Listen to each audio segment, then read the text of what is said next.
So the rugby world really wanted to be talking about the world record 18 wins at a tier 1 level for the All Blacks in the weekend. Big congratulations from us. Hard fought game, frustrating game, truth be known. But after Saturday night's press conference, the rugby world was talking about something very different.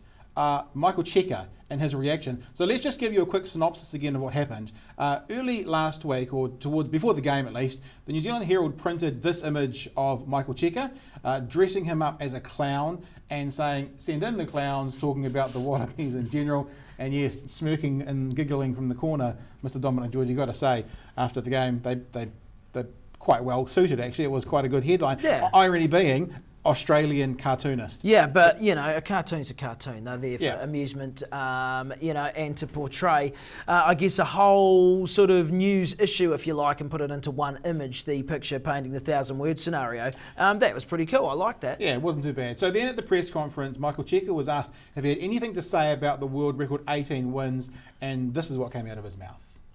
They dressed us up as clowns today, so they wouldn't really want our comment. I don't think they respect our comment anyway, so we won't make one.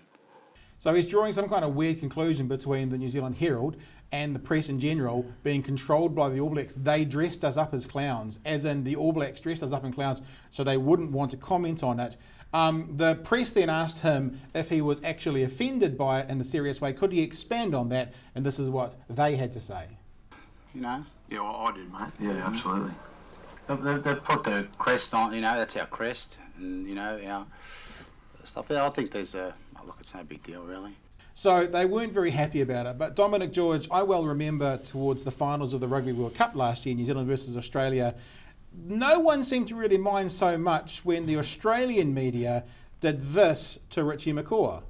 It's the Richardy grub, and all the things that offended them, the black jersey, i.e. the yellow jersey, the crest, all those sorts of things are on these. But strangely, Dominic George, when the Australian press did that, the Australian team, who at the time were captained by Stephen Moore and coached by Michael Cheika, silence. Yeah, well, of course. Absolute silence. No, that doesn't surprise me at all. I think what raised the ire of Cheika, of course, is the disallowed try.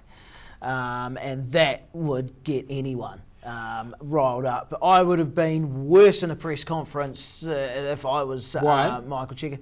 Because it was a try. The game was basically, it was tight as you could get. They'd stuck with the All Blacks for way longer than anyone would have expected them to. That, with the kick to come, would have put them ahead of the All Blacks. So it would have been great to see how the All Blacks responded in that situation. I'd be filthy. I spoke to a first grade rugby referee today to ask some questions. He couched himself a bit because obviously he didn't want to talk about you know what the other referees have ruled on. But I have to tell you that the commentators on the night who said, "Oh, he's allowed to hold that line," speaking of the Australian Julian Savea, it's nonsense. He's not. If you're fighting for the ball, right? If you're going for the ball, you keep your line. He was running almost perpendicular to the halfway line, or sorry, parallel to the halfway line, and keeping his line. And you know what it is? I actually think it's a hard call. But it's the dictionary definition of playing the man without the ball and taking them out. That's the problem with rugby. Is it's so. But anyone who has played the game of rugby union knows that he was that centre put that winger away for a try. He did his man on the outside. He was never going to get to him, and it was a wonderful piece of rugby from the Wallabies at a crucial part in the game. But that happens all the time. It happens all the time that someone commits an offence off the ball when a legitimate try has been scored, and they go back to the offence. It's no different. Yeah, it's no different, but it still doesn't make it any. It doesn't make it right though. Yeah. There's no way that they've got the technology right in the game of rugby union. The game itself is butchered enough without complicating it even further. Well, look, I have to say we're going to jump to a very special image we've made just for Michael Cheika. See, I actually think Michael Cheika is right. I think that perhaps being dressed up as a clown wasn't fair, because I think he probably should have been dressed up like this. It makes a lot more sense to me because, as you can see, Michael Cheika there is not it's a special ODTtv. You can probably print that off and get T-shirts made. That is great. I love that. Is that with Stephen Moore, baby? And that's a little Stephen Moore teddy bear. Yeah. So I agree actually that Michael Cheika, it was unfair of the Herald to say that he was a clown or the team were clowns.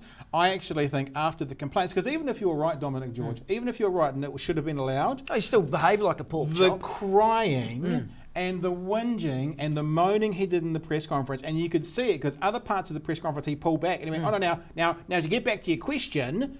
So he realised, I think, halfway through, but then he continued it on when they landed in Australia as well. So Michael Cheika, more power to you. I agree, you're not a clown, But I think from now on, we will see you as wearing somewhat of a diaper, because when things don't go your way, you do turn into a bit of a baby.